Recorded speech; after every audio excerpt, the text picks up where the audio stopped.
ہمیں حسین میں آنسو بہانے آئی ہوں، میں اپنے بھائی کا جنم منانے آئی ہوں، ہمیں حسین میں آنسو بہانے آئی ہوں۔ آج یہ کیسے انقلاب ہوا کہ یزید جیسے ملعون نے اہل بیت علیہ السلام کو آزاد کر دیا؟ جو بالکل ترس نہیں کھاتا تھا، جس کے دل میں کوئی رحم نہیں تھا، کیوں اس نے آزاد کیا؟ میں یہ مفہوم پیش کرنا چاہتا ہوں مصائب سے پہلے۔ کون سی ایسی شے تھی جس کی وجہ سے وہ خوف زدہ تھا، ڈر گیا تھا؟ اس کے دل میں کوئی ایمان تو تھا نہیں، وہ خدا ہی کو نہیں مانتا تھا، پیغمبر کو نہیں مانتا تھا، تو اس نے آل رسول کو کیا ماننا تھا؟ نہ قرآن کو مانتا تھا۔ ہے نا اشعار شیعہ سنی تمام مورخین نے لکھے ہیں کہ اس کے ہاتھ میں شراب کا جام تھا، قرآن کے ورقے رکھے ہوئے تھے، اس پہ رکھتا جاتا تھا شراب کو۔ جب وہ اہل بیت کو لایا گیا اور بار بار یہ اشعار پڑھتا تھا، لعبت ہاشم بالملک فلا وہی نزل ولا ملک جاء، یہ بنی ہاشم نے کھیل کھیلا، ایک کو نبی بنا دیا، کسی کو علی کہہ دیا، کسی کو حمزہ، اور یہ بنو امیہ کو نیچے دکھانے کے لیے کہہ دیا کہ خدا ہے، نہ خدا کو مانتا ہوں۔ یہ یزید کہہ رہا تھا شراب پی کے، نشے میں شراب کے، جب آل رسول لائے جا رہے تھے، کہا نہ میں خدا کو مانتا ہوں، نہ رسول کو، نہ قرآن کو، نہ وحی کو، کسی چیز کو نہیں مانتا، یہ سب کچھ معاذ اللہ استغفر اللہ رب، یہ سب کچھ جھوٹ ہے، یہ بار بار کہہ رہا تھا۔ تو بعض لوگ بعض کا نادانی میں کہتے ہیں وہ صرف اہل بیت کو نہیں مانتا تھا، باقی سب کچھ مانتا تھا۔ یزید کسی شے کو نہیں مانتا تھا، نہ خدا پہ اس کا ایمان تھا، نہ رسول پہ، نہ قرآن پہ، کسی شے پہ ایمان نہیں تھا، توہین کر رہا تھا۔ اس لیے زیدان گرامی علیہ السلام نے کہا کہ اس نے پوری کوشش کی کہ جتنے بھی آثار ہیں وہ ختم کر دیے جائیں۔ اب وہ میں خطبے میں پیش کر چکا ہوں، جناب زینب کبریٰ کے متعلق جو میں نے خطبہ پیش کیا تھا اس میں تفصیل سے نے پیش کیا کہ بی بی نے پورے دربار کا ماحول منقلب کر دیا تھا، اس لیے اس نے خطبے کی امام سجاد کو اجازت دی تھی، وإلا اجازت نہیں دینا چاہتا تھا۔ امام خطبہ دیتے تھے، زنجیروں میں ہاتھ ڈال کے وہ بٹھا دیتے تھے، توق جو خاردار تھا گلے میں اس کو ہلاتے تھے، امام دوبارہ بٹھا دیے جاتے تھے کہ نہیں آپ خطبہ نہیں دے سکتے، کیونکہ یزید جانتا تھا اگر امام نے ایک خطبہ دیا تو پورا انقلاب برپا ہو جائے گا۔ اب کیا ہوا ایسا؟ علامہ مجلسی نے بحار الانوار میں ایک روایت کو نقل کیا ہے، میں صرف اس کو پڑھوں گا اور وہی تمہید ہوگی، مقدمہ ہوگا مصائب کا۔ اگر میں پورا پیش کر سکا تو پورا مصائب پیش کروں گا، آج مجھے 40 کے صرف مصائب پیش کرنا ہے کہ کیسے علامہ مجلسی کہتے ہیں کہ ایک عیسائی گزر رہا تھا جو اپنی بیٹی اور بیوی کے ساتھ شام آیا تھا، دمشق آیا تھا، اس کے زادرہ ختم ہو گیا۔ جب سب پیسے ختم ہو گئے تو اس نے سوچا کہ کیا کروں، بادشاہ کے سامنے کوئی تحفہ دوں گا تو وہ اس کے بدلے میں مجھے کوئی انعام دے گا، پیسے دے گا، تو مسلمانوں کے بادشاہ کو کوئی تحفہ دے دیتا ہوں۔ سوچنے لگا، پھر اس نے کہا کہ ایک ہرنی کو میں کہیں سے شکار کرتا ہوں۔ گیا، جا کے دیکھا ایک ہرنی بہت خوبصورت تھی، گلے میں رسی ڈالی، گھسیٹتا ہوا جا رہا تھا کہ اچانک زندان کے دروازے پہ ہرنی رک گئی۔ اس نے بہت کوشش کی، کہا کہ اتنا زور لگا رہا ہوں لیکن کھینچا نہیں جا سکتا، کھینچتا رہا۔ اچانک اس نے رسی کو ڈھیلا کیا، دھکیلنے لگا، ہرنی بہت تیزی سے زندان کے دروازے پہ آئی، اور علامہ مجلسی کہتے ہیں بحار الانوار میں کہ اس نے فصیح عربی زبان میں کہا السلام علیک یا ابن رسول اللہ۔ وہ عیسائی تھا، پریشان ہونے لگا کہ یہ کیا کیفیت ہے، جانور بول رہے ہیں۔ بڑا پریشان ہو کے آگے بڑھا دیکھنے کے لیے کہ زندان میں کون ہے جسے یہ ہرنی نے فصیح عربی زبان میں سلام کیا۔ تو ایک مرتبہ جب آگے بڑھا تو دیکھا کہ ایک جلا ہوا امامے کا کپڑا ہے کسی کے سر کے نیچے، اور کچھ مستورات بیٹھی ہوئی ہیں، کچھ بچے باقی رہ گئے ہیں۔ میں نے آج صبح کی مجلس میں کہا تھا نا، جب آل رسول مدینے سے جا رہے تھے نا کربلا تو 46 بچے ساتھ تھے، 46 چلڈرن تھے، 46، اور جب واپس جا رہے تھے تو 10 بچے بھی نہیں رہ گئے تھے۔ نہ جانے کتنے بچوں کی شہادتیں ہوئی ہیں۔ آگے بڑھ کے دیکھنے لگا، امام سجاد فوراً اٹھے، زندان کے دروازے پہ آئے، اور ایک مرتبہ اس نے امام کی طرف دیکھا کہ آپ کون ہیں، آپ اس زندان میں کیوں ہیں، یہ ہرنی کیوں بول رہی ہے، اور آپ کا مقام کسی کو کیوں معلوم نہیں؟ امام نے ہرنی کی طرف دیکھا، دیکھنے کے بعد کہا کہ یہ ہرنی مجھ سے صرف اتنا کہہ رہی ہے کہ مجھے اتنی دیر کی مہلت دلا دیں، میرے 2 بچے ہیں اس پہاڑ کے پیچھے، میں انہیں دودھ پلا کے واپس آ جاؤں۔ امام نے پلٹ کے اس عیسائی سے کہا میں تجھے ضمانت دیتا ہوں یہ ہرنی واپس آ جائے گی، بس اسے اتنی مہلت دے دے، اپنے بچوں کو دودھ پلا دے۔ اس نے فوراً اس ہرنی کو آزاد کر دیا، کہ میں نے آپ کی وجہ سے اسے آزاد کر دیا، یہ ہرنی آپ سے مہلت مانگ رہی ہے، یہ آپ کو کیسے معلوم؟ امام نے کیسے آزاد کر دے، میں حجت خدا ہوں۔ کہا آپ کون ہیں؟ کہا تو نے مسلمانوں کے آخر نبی جو ہیں، نبی آخر زمان، ان کا نام سن رکھا ہے؟ کہا ہاں، محمد مصطفیٰ۔ کہا کہ ان کے 2 نواسے تھے، حسن و حسین، میں حسین کا بیٹا ہوں۔ اب وہ تڑپنے لگا کہ یہ سارے مسلمان ہیں اس شہر کے اندر اور ان میں سے کوئی بھی آپ کی حرمت کو نہیں جانتا، کوئی آپ کے مقام و عظمت کو نہیں سمجھتا۔ ایک مرتبہ اس نے گھروں پہ جانا شروع کیا، دروازوں پہ دستک دینا شروع کی، مسلمانوں باہر آ جاؤ، یہ تمہارے نبی کی ذریت ہے جو قید خانے میں، یہ آل نبی ہیں جو تمہارے قید خانوں میں ہیں۔ مسلمان باہر نکلتے، وہ ایک مرتبہ آ کے پوچھنے لگا یہ مستورات کون ہیں؟ کہ یہ نبی کی نواسیاں ہیں، یہ علی کی بیٹیاں ہیں۔ جب اس نے زیادہ شور مچایا تو یزید کے جو سپاہی تھے انہوں نے اس کو گرفتار کر لیا۔ علامہ مجلسی کہتے ہیں کہ انہوں نے اس کا سر قلم کیا، اسے مار دیا اور جا کے مدینے سے، دمشق سے باہر اس کو پھینک دیا یا دفنا دیا قبر کے اندر۔ جب دفنا دیا تو اس کی بیٹی نے اور اس کی بیوی نے سنا کہ ہمارے شوہر کو کسی قیدی کی وجہ سے مار دیا گیا ہے۔ وہ فوراً تلاش کرتی ہوئی دمشق کے باہر اسی قید خانے کے سامنے کھڑی ہوئی، کہا کہ آپ کون ہیں؟ امام سجاد سمجھ گئے، کیا بات ہے؟ کہ ہمارا ایک ہی سہارا تھا وہ بھی آپ نے چھین لیا۔ امام نے ایک مرتبہ اعجاز سے زندان کے دروازے کھلے، کہ میرے ساتھ چل۔ اور امام اس مقام پہ پہنچے جہاں پہ قبر تھی، کہ پروردگارہ میری مظلومیت کا واسطہ۔ ایک مرتبہ قبر کھلی، وہ باہر اٹھا، امام کی قدموں میں گرا، کہ میں آپ پہ ایمان لے کے آتا ہوں، میں گواہی دیتا ہوں آپ حجت خدا ہیں۔ امام نے کہا واپس چلا جا، تیری زوجہ اور تیری بیٹی بہت پریشان تھے۔ جب جانے لگے تو امام نے خاتون سے کہا کہ ہم سہارے چھینتے نہیں ہیں، ہم سہارے عطا کرتے ہیں۔ بس اس کے بعد ایک مرتبہ ایسا ماحول بنا، ہر دمشق کے گھر کے اندر باتیں ہونے لگی کہ کوئی یہ قیدی یہاں آل رسول ہیں، وہ عیسائی کہہ کے گیا تھا۔ اب ہر جگہ پہ جب باتیں ہونے لگی یزید کے خلاف، سب لوگ گفتگو چیمیں گوئیاں کرنے لگے کہ یزید نے آل رسول کو قیدی بنا رکھا ہے۔ تو یزید نے کہا ان کو یہاں سے بھیج دو، واپس مدینے چلے جائیں، اب یہ میرے خلاف کچھ نہیں کر سکتے، یہ بیویاں ختم ہو چکی ہیں، ان کو قید کے اندر اتنی مسلسل سختیاں آئی ہیں کہ یہ میرے خلاف کچھ نہیں کر سکتے۔ ایک مرتبہ اس نے کہا کہ میں آپ کو آزاد کرنا چاہتا ہوں، میں آپ سے سوال کروں، اگر کسی دو گروہوں میں جنگ ہو، شرائط وہ رکھتا ہے جو جیتتا ہے، شرائط وہی رکھتا ہے جو جیتتا ہے۔ تو ایک مرتبہ یزید نے کہا میں آپ کو آزاد کرتا ہوں۔ امام سجاد نے کہا ہماری کچھ شرائط ہیں، شرائط پوری کر دے، ہم واپس چلے جائیں گے۔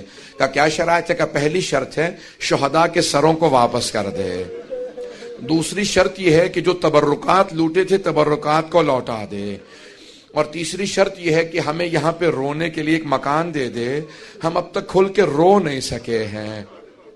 بس بھئی آپ پہ اور مجھ پہ تو کوئی پابندی نہیں ہے، بیویوں کے گریے پہ بھی پابندی تھی۔ آج سنیں گے مصائب کو، بس بھی بس ایک چراغ رہنے دیجئے گا، اب سنیں گے مصائب کو، یہ چراغ بجھا دیے گئے تاکہ کوئی رونے میں حیا نہ کرے، کوئی رونے میں شرم نہ کرے۔ لیکن پھر بھی کچھ دیر بعد یہ چراغ جلا دیے جائیں گے، ہمیشہ تاریکی نہیں رہے گی۔ ایک 3.5 برس کی بچی تھی، وہ ہمیشہ یہی سوال کرتی تھی، اماں دوبارہ کبھی چراغ بھی جلیں گے، کبھی روشنیاں بھی ہوں گی؟ بس بھئی ایک مرتبہ مکان دیا کہ آپ یہاں پہ گریہ کر سکتے ہیں۔ ساری بیویاں زمین پہ بیٹھی گریہ کر رہی تھی، روتی جاتی تھی، کوئی مصائب پڑھنے والا نہیں تھا۔ ایک بی بی آواز دیتی تھی واہ حسینہ، ساری بیویاں رونے لگتی تھی۔ جب خاموش ہوتی دوسری بی بی کہتی واہ عباسا، پھر جب خاموش ہوتی کوئی بی بی کہتی واہ علی اکبرا، پھر کوئی کہتی واہ علی اصغرا، واہ قاسمہ۔ بس شہداء کے نام آتے تھے، مصائب ذہن میں آ جاتے تھے۔ کسی کا لاشا پامال ہوا ذہن میں آتا تھا، کسی کے چھوٹے سے لاشے کے گلے میں تیر لگنے کے مصائب ذہن میں آتے تھے۔ میں اب تفصیل میں نہیں جاؤں گا، تیزی سے آگے بڑھ رہا ہوں عزیزان گرامی۔ بس بھی ایک مرتبہ شہداء کے سروں سے متعلق کہا تھا نا امام سجاد نے، پہلے تبرکات واپس آ رہے تھے، پہلے تبرکات۔ ایک چادر تطہیر آئی، جناب زینب آگے بڑھی کہ لاؤ میری ماں کی چادر مجھے واپس کر دو۔ اتنے میں 2 چھوٹی چھوٹی بالیاں آئیں، ساری بیویوں نے جناب رباب کو دیکھا، سمجھ گئیں کہ بالیاں جس بی بی کی تھی اب وہ نہیں رہی، یہ بالیاں لائی گئیں۔ جناب رباب نے تڑپ کے بالیوں کو لیا، کہا جس کی بالیاں تھی اب وہ نہیں رہی۔ اتنے میں ایک آدمی ایک انگوٹھی لے کے آیا، امام سجاد سے جناب زینب نے پوچھا بیٹا سجاد یہ کس کی انگوٹھی ہے؟ کہا پھوپھی اماں میرے بابا کی انگوٹھی ہے۔ جب بجدل انگوٹھی اتار رہا تھا نا، انگوٹھی اتر نہیں رہی تھی، اس نے خنجر نکالا، انگلی کو کاٹو۔ اور انگوٹھی اتار کے لوٹ کے لے گیا. اجرکم اللہ، اجرکم اللہ. کوئی بخل نہ کرے، بلند آواز سے روئیے گا. امام سجاد کہتے ہیں میرے بابا پہ ایسے گریا کرو جیسے ایک بوڑھی ماں جوان بیٹے پہ روتی ہے.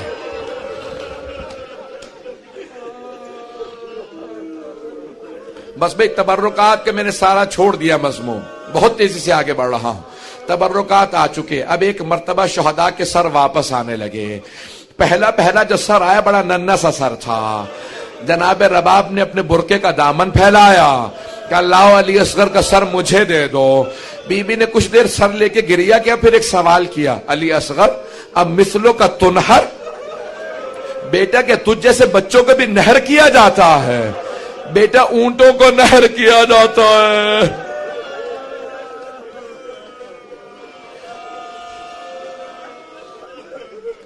اتنے میں ایک سر آیا جو بہت خوبصورت سر تھا. جناب لیلا نے کہا لاؤ علی اکبر کا سر مجھے دے دو. بی بی نے کہا علی اکبر تیرے بغیر جینا ماں کا بڑا مشکل ہے. اتنے میں ایک سر آیا. جناب ام فروا آگے بڑھی، سر کو لینے کے بعد کہا قاسم جب آپ خیمے سے گئے تھے آپ کے چہرے پہ گھوڑوں کی ٹاپوں کے نشان نہیں تھے. بس بھئی سر آتے رہے. اتنے میں ایک سر آیا، اسے نیزے سے نہیں اتارا گیا تھا، اسے ایک تھیلے سے نکالا گیا تھا. جناب ام کلثوم آگے بڑھی کہا لاؤ عباس کا سر مجھے دے دو. بس بھئی اتنے میں دو سر اور آئے، دو سر اور آئے. ساری بیویوں نے جناب زینب کو دیکھا. آپ کے ذہنوں میں مصائب ہے، میں نے اشارہ صرف کرنا تھا. جناب فضہ نے جب اس نے بار بار پوچھا، جناب فضہ نے کہا یہ دو سر مجھے دے دو، میری آقا زادی کے بیٹے ہیں. کہا بی بی بیٹوں سے ودا تو کر لیجئے. کہا فضہ میں علی کی بیٹی ہوں، صدقہ دے کے واپس نہیں لیتی.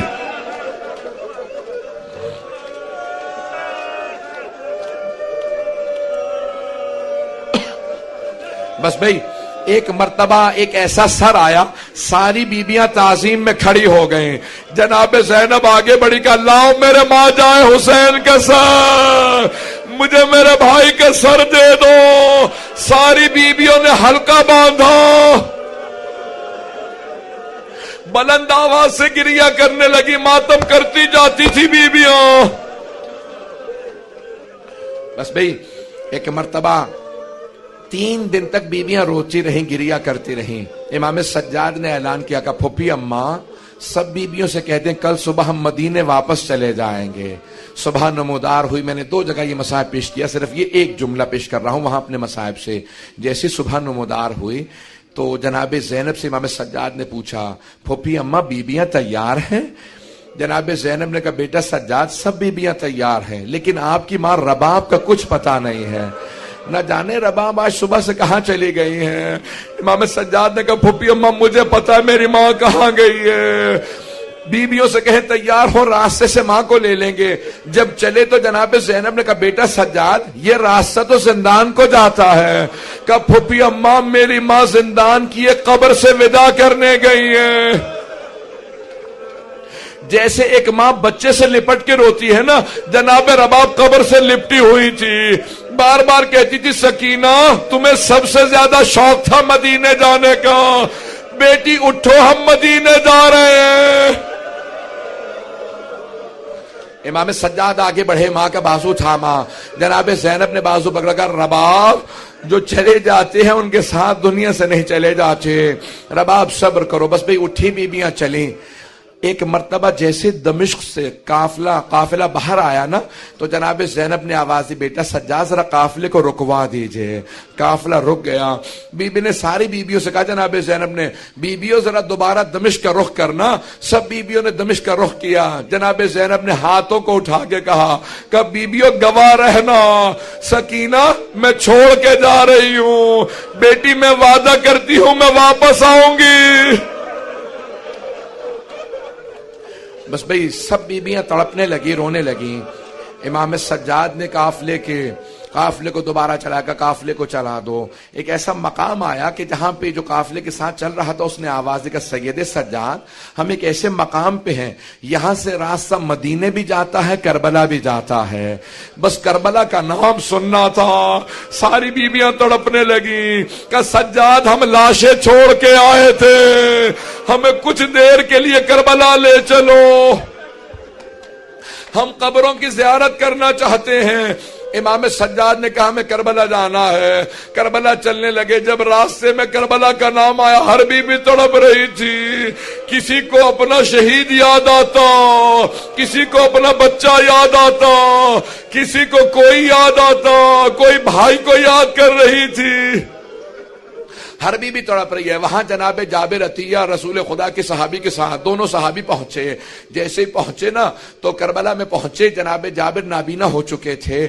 عطیہ سے اپنے غلام سے کہا کہ مجھے حسین کی قبر پہ لے چل. کہا قبور ہیں لیکن نام نہیں لکھے ہوئے, پہچانا نہیں جا رہا کون سی قبر کس کی ہے.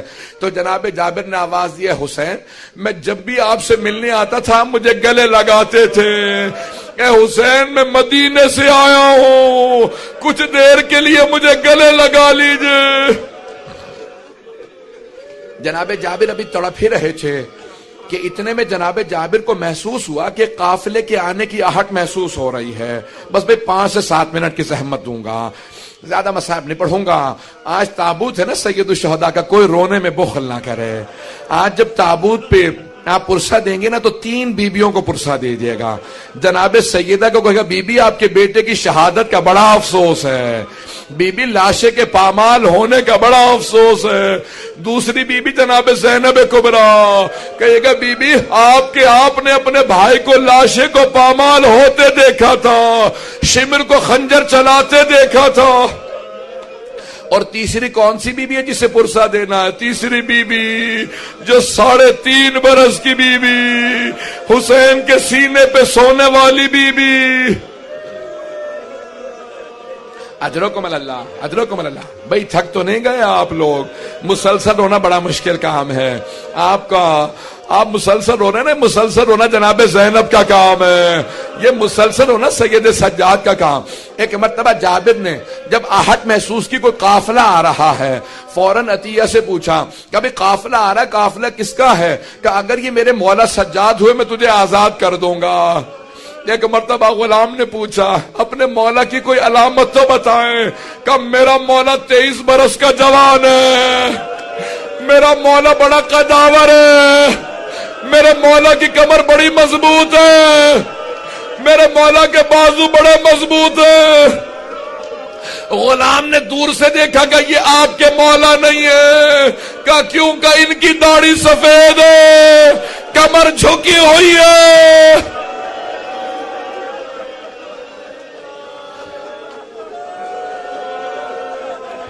اجرکم اللہ. بس بھئی وہاں سے امام سجاد پھپھیوں کے ساتھ چلتے ہوئے آ رہے ہیں.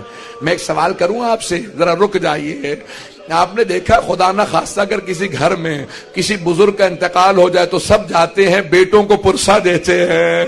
امام سجاد کو کسی نے امام حسین کا پرسہ نہیں دیا تھا.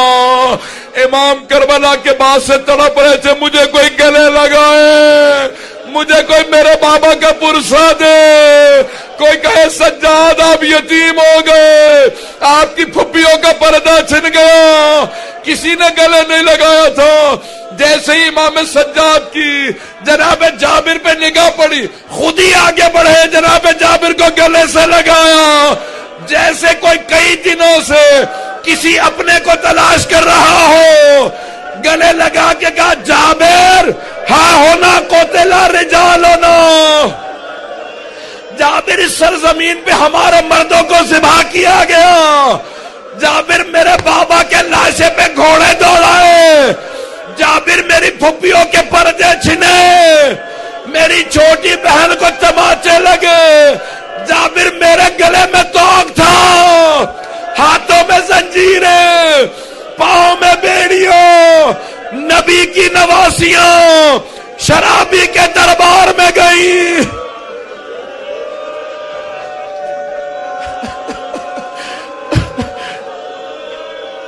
جناب جابر تڑپنے لگے, رونے لگے بلند آواز سے. جب بہت روئے تو جناب امام سجاد نے کہا جابر میں آپ سے کہوں گا کچھ دیر کے لیے دور چلے جائیے.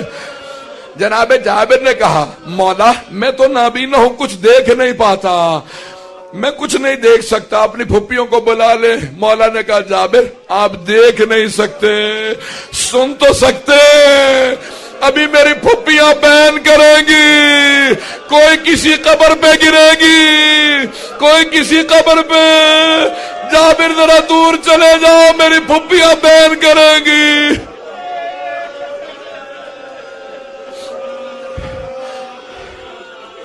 بس بھی آواز آئی جناب زینب کی, بھیا میں جب بھی آتی تھی آپ کھڑے ہو جاتے تھے, بھیا میں شام سے لٹ کے آئی ہوں, بھیا کوئی بھی اچھی حالت میں نہیں, سب بیمار ہیں, بھیا میرے پاؤں زخمی ہیں, بھیا مجھے گلے لگا لو.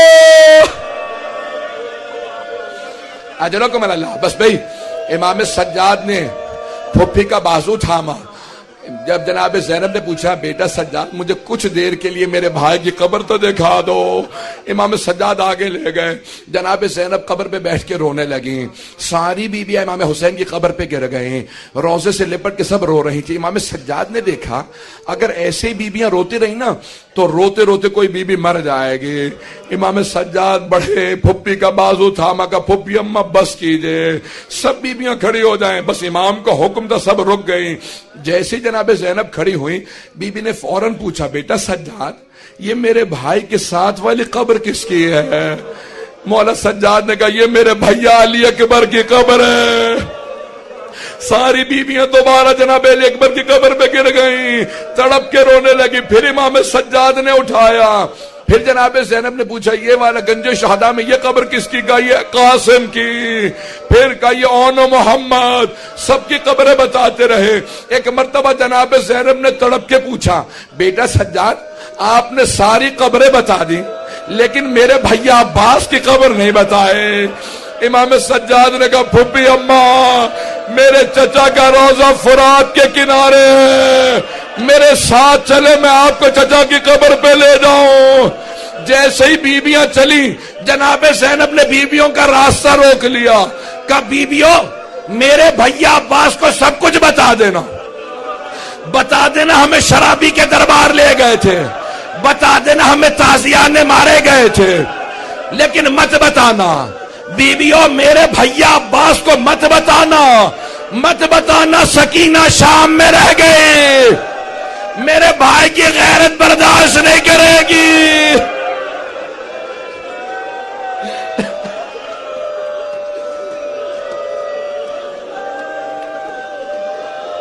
بس بھئی تابوت برآمد ہونے والا ہے. اگر 2 منٹ کی زحمت دوں, اگر سب میری طرف دیکھیں گے تابوت آ گیا, بس بھئی 2 منٹ کی زحمت دے رہا ہوں, سب میری طرف دیکھیں گے تابوت آنے والا ہے. ابھی جب تابوت آئے گا نا وہ حسین جن کا تابوت نہیں اٹھا. امام سجاد جب دفنانے کے لیے کھڑے ہوئے لاشے پہ اتنے زخم تھے, مدینے کا رخ کیا, کہا نانا ذرا میری مدد کیجئے. پھر نجف کا رخ کیا, کہا دادا علی مرتضی میری مدد کرے. جنت البقیع کا رخ کیا ہے, چچا حسن مجتبی مدد کیجئے. اگر دیکھ سکے کٹے ہوئے گلے کے نیچے رسول عربی نے ہاتھ رکھے, ٹوٹی ہوئی پسلیوں کے نیچے علی مرتضی نے ہاتھ رکھے, قدموں کے نیچے حسن مجتبی نے. جب سب نے مل کے لاشا اٹھایا, امام سجاد قبر میں تھے. جب لاشا لینے لگے ایک بی بی کنارے کھڑی تھی, کہا سجاد ذرا آرام سے لاشا لینا, میں نے چکیاں پیس کے بالا تھا, میرا بیٹا بڑا زخموں سے چور چور ہے. ماتم حسین